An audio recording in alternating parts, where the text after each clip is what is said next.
श्रीमद कुंज विहारिणे नमः। श्री स्वामी हरिदासो विजयतीर्थराम, श्री युगल सरकार, सदगुरुदेव और आप सभी रसिक भक्तों के श्री चरणों में दास का साष्टांग दंडवत प्रणाम।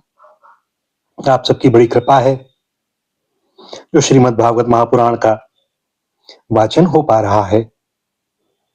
भैया एक बात कहें, दास को प्रेरणा हुई थी एक बार मूल भागवत का हिंदी अनुवाद सार संक्षिप्त कहा जाए ताकि सब लोगों को समझ में आ सके कि वास्तव में श्रीमद् भागवत पुराण के अंदर प्रत्येक बात का कितना सूक्ष्म वर्णन किया गया है और कितने ही शब्दों के कितने ही अर्थ हैं, जिसकी जैसी अवस्था जैसा चिंतन।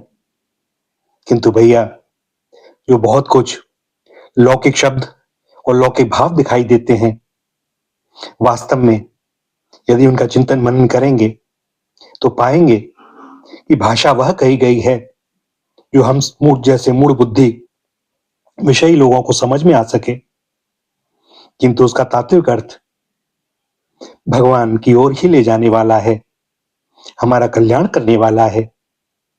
यदि हम सुने और फिर उसे गुने भी तो, क्योंकि बहुधा भागवत कथा में हमें ठाकुर जी की परम रश्मि लीला कथाओं का ही स्मरण होता है और हृदय भी उन्हीं को सुनने को करता है। पर भैया यह सृष्टि ठाकुर जी की है, यह कण उन्हीं का है, तो जो भी बात कही जा रही है उन्हीं की। और क्योंकि श्रीमद् भागवत महापुराण ठाकुर जी का ही वांग्मय रूप है, तो भैया अपने बारे में वे ही बता रहे हैं। जब यह भाव रखकर यह कथा सुनी जाएगी तो जो विषय हृदय को नीरस लग रहे हैं वे भी सरस लगने लगेंगे और कुछ ज्ञान हो पाएगा, कुछ हृदय के ऊपर जन्म जन्मांतरों का जमा हुआ मल धुलेगा, हृदय निष्कपट होगा और बहुत सारी ऐसी बातों की जानकारी मिलेगी जो भैया वैसे संभव भी नहीं, क्योंकि वे प्रश्न भी हमारी बुद्धि में आते नहीं।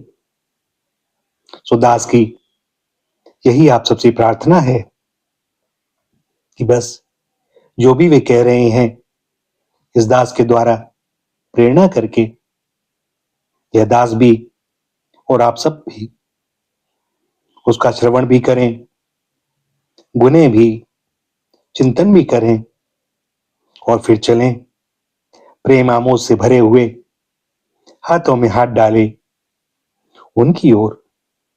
वे हमारी प्रतीक्षा में ही तो हैं। आज श्रीमद् भागवत महापुराण के पंचम स्कंद के अंतर्गत 20वां अध्याय अन्य 6 दीपों तथा लोकालोक पर्वत का वर्णन। श्री सुखदेव जी कहते हैं, राजन, अब परिमाण, लक्षण और स्थिति के अनुसार प्लक्ष आदि अन्य द्वीपों के वर्ष विभाग का वर्णन किया जाता है। जिस प्रकार मेरु पर्वत जम्बूद्वीप से घिरा हुआ है, उसी प्रकार जम्बूद्वीप भी अपने ही समान परिमाण और विस्तार वाले खारे जल के समुद्र से परिवेष्टित है। फिर खाई जिस प्रकार बाहर के उपवन से घिरी रहती है, उसी प्रकार क्षार समुद्र भी अपने से दूने विस्तार वाले प्लक्षद्वीप से घिरा हुआ है। जम्बूद्वीप में जितना बड़ा जामुन का पेड़ है, उतने ही विस्तार वाला यहाँ स्वर्ण में प्लक्ष अर्थात पाकर का वृक्ष है। उसी के कारण इसका नाम प्लक्षद्वीप हुआ है। यहाँ 7 जिह्वाओं वाले अग्निदेव विराजते हैं। इस द्वीप के अधिपति प्रियव्रत पुत्र महाराज इद्मजीव थे। उन्होंने इसको 7 वर्षों में विभक्त किया और उन्हें उन वर्षों के समान ही नाम वाले अपने पुत्रों को सौंप दिया तथा स्वयं आध्यात्म योग का आश्रय लेकर उपरत हो गए। इन वर्षों के नाम शिव, यवस, सुभद्र, शांत, क्षेम, अमृत और अभय हैं। इनमें भी 7 पर्वत और 7 नदियां ही प्रसिद्ध हैं।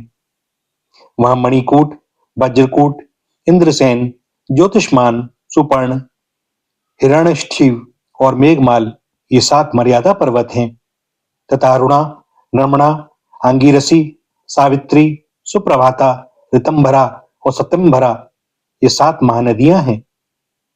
वहां हंस, पतंग, ऊर्ध्वायन और सत्यांग नाम के 4 वर्ण हैं। उक्त नदियों के जल में स्नान करने से इनके रजोगुण तमोगुण क्षीण होते रहते हैं। इनकी आयु 1000 वर्ष की होती है। इनके शरीर में देवताओं की भांति थकावट, पसीना आदि नहीं होता और संतानोत्पत्ति भी उन्हीं के समान होती है। ये त्रय विद्या के द्वारा तीनों वेदों में वर्णन किए हुए स्वर्ग के द्वारभूत आत्मस्वरूप भगवान सूर्य की उपासना करते हैं। वे कहते हैं कि जो अनुष्ठान योग्य धर्म और प्रतीत होने वाले धर्म वेद और शुभाशुभ फल के अधिष्ठाता हैं, उन पुराण पुरुष विष्णु स्वरूप भगवान सूर्य की हम शरण में जाते हैं। लक्ष आदि 5 दीपों में सभी मनुष्यों को जन्म से ही आयु, इंद्रिय, मनोबल, इंद्रिय बल, शारीरिक बल, बुद्धि और पराक्रम समान रूप से सिद्ध रहते हैं। लक्षद्वीप अपने ही समान विस्तार वाले इक्षु रस के समुद्र से घिरा हुआ है। उसके आगे उससे दुगने परिमाण वाला शालमली द्वीप है, जो उतने ही विस्तार वाले मदिरा के सागर से घिरा है। लक्षद्वीप के पाकर के पेड़ के बराबर उसमें शालमली अर्थात सेमर का वृक्ष है। कहते हैं यही वृक्ष अपने वेदमय पंखों से भगवान की स्तुति करने वाले पक्षीराज भगवान गरुण का निवास स्थान है तथा यही इस द्वीप के नामकरण का भी हेतु है। इस द्वीप के अधिपति प्रियव्रत पुत्र महाराज यज्ञबाहु थे। उन्होंने इसके सुरोचन, सोमनस्य, रमणक, देववश, पारिभद्र, आप्यायन और अविज्ञात नाम से 7 विभाग किए और इन्हें इन्हीं नाम वाले अपने पुत्रों को सौंप दिया। इनमें भी 7 वर्ष पर्वत और 7 ही नदियां प्रसिद्ध हैं। पर्वतों के नाम है स्वरस, शतशृंग, वामदेव, कुंद, मुकुंद, पुष्पवर्ष और सहस्रश्रुति तथा नदियां अनुमति, स्निवाली, सरस्वती, कुहू, रजनी, नंदा और राका हैं। इन वर्षों में रहने वाले श्रुतधर, वीरधर, वसुंधर और शंधर नाम के 4 वर्ण वेद में आत्मस्वरूप भगवान चंद्रमा की वेद मंत्रों से उपासना करते हैं और कहते हैं जो कृष्ण पक्ष और शुक्ल पक्ष में अपनी किरणों से विभाग करके देवता, पितर और संपूर्ण प्राणियों को अन्न देते हैं, वे चंद्रदेव हमारे राजा हों। इसी प्रकार मदिरा के समुद्र से आगे उससे दूने परिमाण वाला कुश द्वीप है। पूर्व द्वीपों के समान यह भी अपने ही समान विस्तार वाले घृत के समुद्र से घिरा हुआ है। इसमें भगवान का रचा हुआ एक कुशों का झाड़ है। उसी से इस द्वीप का नाम निश्चित हुआ है। वह दूसरे अग्निदेव के समान अपनी कोमल शिखाओं की कांति से समस्त दिशाओं को प्रकाशित करता रहता है। राजन, इस द्वीप के अधिपति प्रियव्रत पुत्र महाराज हिरण्यरेता थे।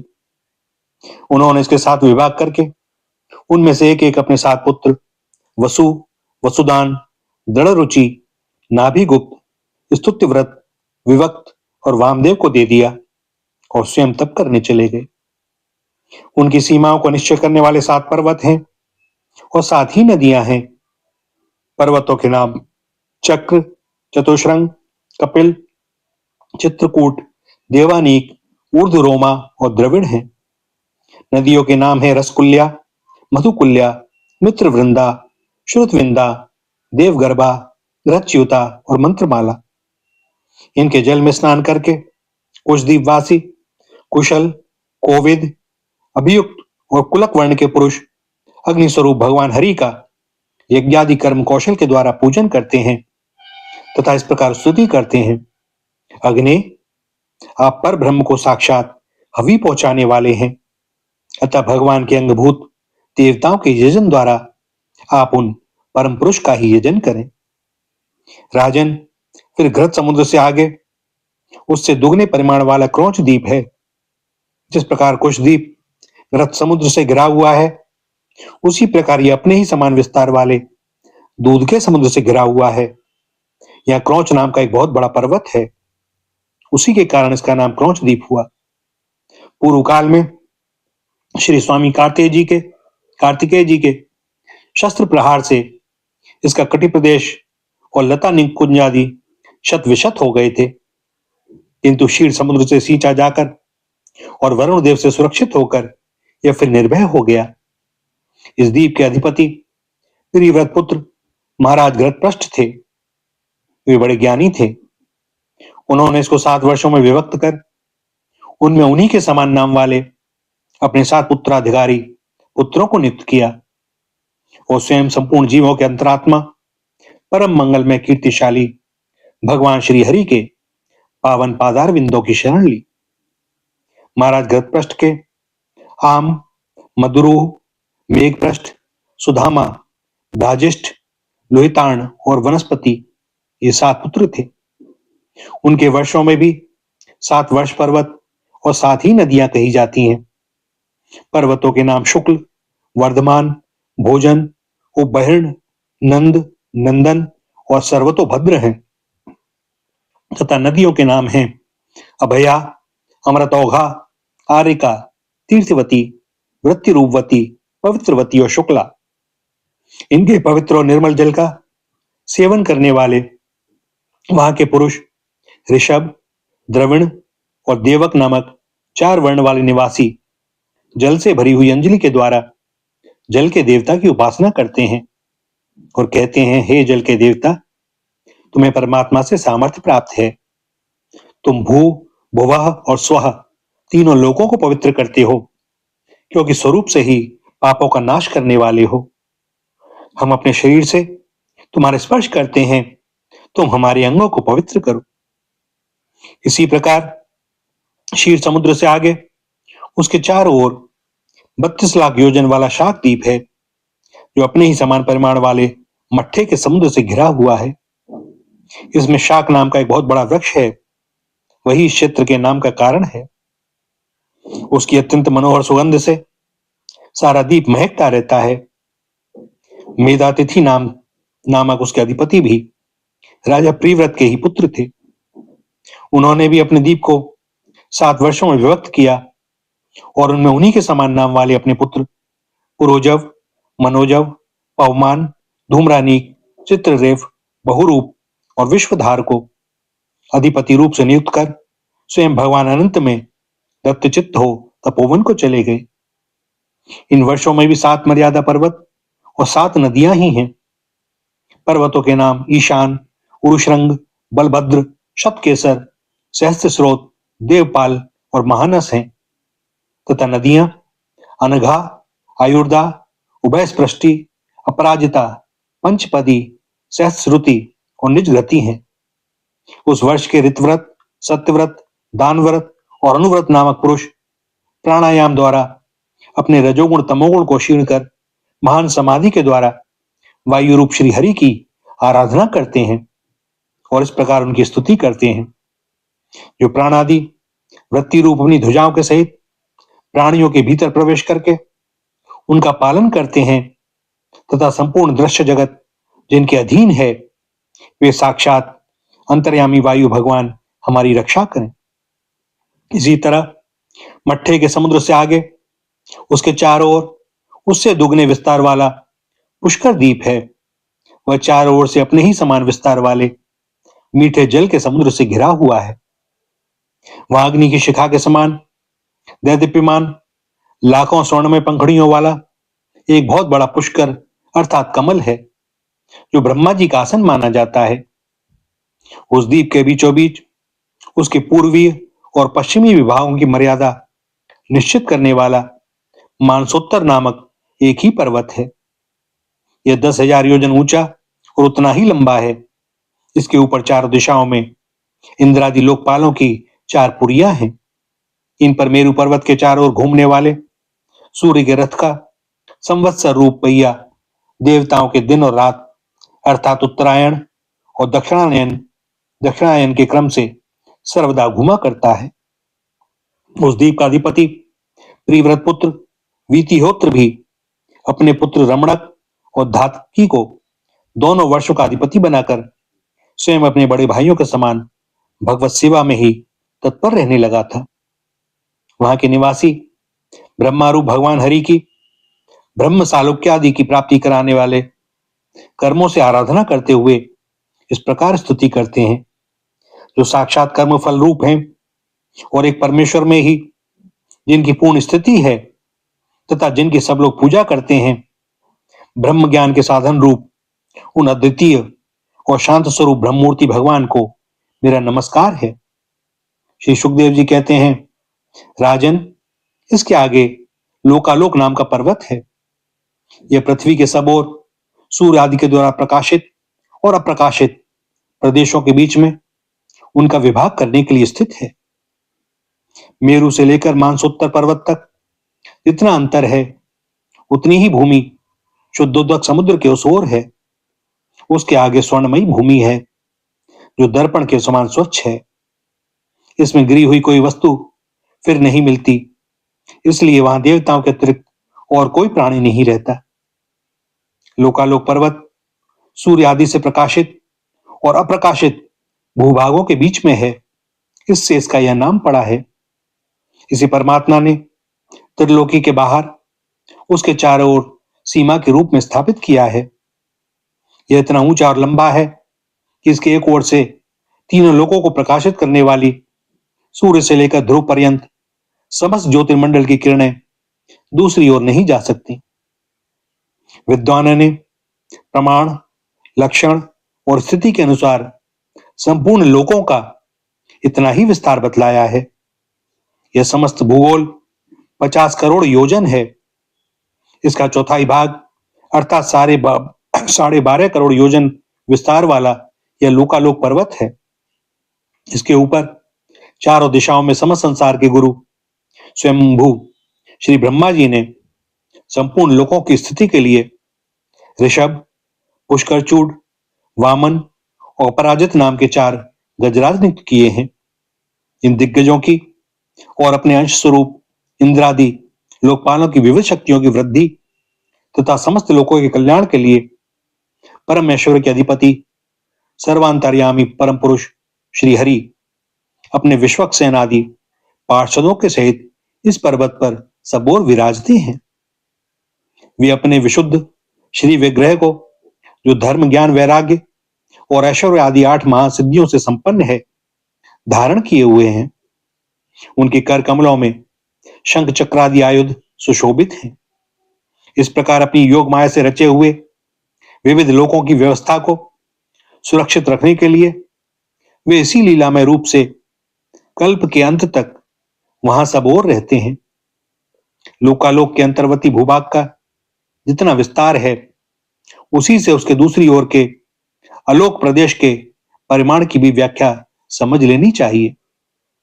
उसके आगे तो केवल योगेश्वरों की ही ठीक ठीक गति हो सकती है। राजन, स्वर्ग और पृथ्वी के बीच में जो ब्रह्मांड का केंद्र है, वही सूर्य की स्थिति है। सूर्य और ब्रह्मांड गोलक के बीच में सब ओर से 25 करोड़ योजन का अंतर है। सूर्य इस मृत अर्थात मरे हुए अचेतन अंड में वैराज रूप से विराजते हैं। इसी से इनका नाम मार्तंड हुआ है। ये हिरण्य में ब्रह्मांड से प्रकट हुए हैं, इसलिए इन्हें हिरण्यगर्भ भी कहते हैं। सूर्य के द्वारा ही दिशा, आकाश, अंतरिक्ष लोक, भूलोक, स्वर्लोक और मोक्ष के प्रदेश, नरक और रसातल तथा अन्य समस्त भागों का विभाग होता है। सूर्य ही देवता, तिर्यक, मनुष्य, सरीसृप और लता वृक्ष आदि समस्त जीव समूह के आत्मा और नेत्रेंद्रिय के अधिष्ठाता हैं। यहाँ पर 20वें अध्याय का समापन होता है और 21वें का शुभारंभ। सूर्य के रथ और उसकी गति का वर्णन श्री सुखदेव जी कहते हैं, राजन, परिमाण और लक्षणों के सहित इस भूमंडल का कुल इतना ही विस्तार है। सो हमने तुम्हें बता दिया। इसी के अनुसार विद्वान लोग ध्रुवलोक का भी परिमाण बताते हैं। जिस प्रकार चना मटर आदि दो दलों में से एक का स्वरूप जान लेने से दूसरे का भी जाना जा सकता है, उसी प्रकार भूलोक के परिमाण से ही ध्रुवलोक का भी परिमाण जान लेना चाहिए। इन दोनों के बीच में अंतरिक्ष लोक है। यह इन दोनों का संधि स्थान है। इसके मध्य भाग में स्थित ग्रह और नक्षत्रों के अधिपति भगवान सूर्य अपने ताप और प्रकाश से तीनों लोकों को तपाते और प्रकाशित करते रहते हैं। वे उत्तरायण, दक्षिणायन और विषुवत नाम वाली क्रमशः मंद, शीघ्र और समान गतियों से चलते हुए समयानुसार मकरादि राशियों में ऊंचे नीचे और समान स्थानों में जाकर दिन रात को बड़ा छोटा या समान करते हैं। जब सूर्य भगवान मेष या तुला राशि पर आते हैं तब दिन रात समान हो जाते हैं। जब वृषादि 5 राशियों में चलते हैं तब प्रतिमास रात्रियों में एक एक घड़ी कम होती जाती है और उसी हिसाब से दिन बढ़ते जाते हैं। जब वृश्चिकादि 5 राशियों में चलते हैं तब दिन और रात्रियों में इसके विपरीत परिवर्तन होता है। इस प्रकार दक्षिणायन आरंभ होने तक दिन बढ़ते रहते हैं और उत्तरायण लगने तक रात्रियां। इस प्रकार पंडित जन मानसोत्तर पर्वत पर सूर्य की परिक्रमा का मार्ग 9 करोड़ 51 लाख योजन बताते हैं।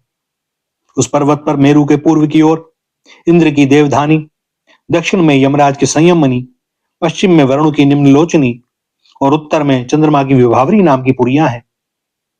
इन पुरियों में मेरु के चारों ओर समय समय पर सूर्योदय, मध्याह्न, सायंकाल और अर्धरात्रि होते रहते हैं। इन्हीं के कारण संपूर्ण जीवों की प्रवृत्ति या निवृत्ति होती है। राजन, जो लोग सुमेरु पर रहते हैं उन्हें तो सूर्यदेव सदा मध्याकालीन रहकर ही तपाते रहते हैं। वे अपनी गति के अनुसार अश्वनी आदि नक्षत्रों की ओर जाते हुए यद्यपि मेरु को बाईं ओर रखकर चलते हैं तो भी सारे ज्योतिर्मंडल को घुमाने वाली निरंतर दाईं ओर बहती हुई प्रवाह वायु द्वारा घुमा दिए जाने से वे उसे दाईं ओर रखकर ही चलते जान पड़ते हैं। जिस पुरी में सूर्य भगवान का उदय होता है उसके ठीक दूसरी ओर की पुरी में वे अस्त होते मालूम होंगे और जहां वे लोगों को पसीने पसीने करके तपा रहे होंगे उसके ठीक सामने की ओर आधी रात होने के कारण वे उन्हें निद्रावश किए होंगे। जिन लोगों को मध्याह्न के समय वे स्पष्ट दिखाई दे रहे होंगे वे ही सूर्य जब सौम्य दिशा में पहुंच जाएं तब उनका दर्शन ना कर सकेंगे।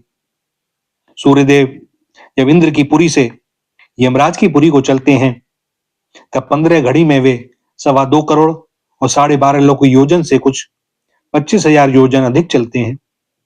फिर इसी क्रम से वह वरुण और चंद्रमा की पुरियों को पार करके पुनः इंद्र की पुरी में पहुंचते हैं।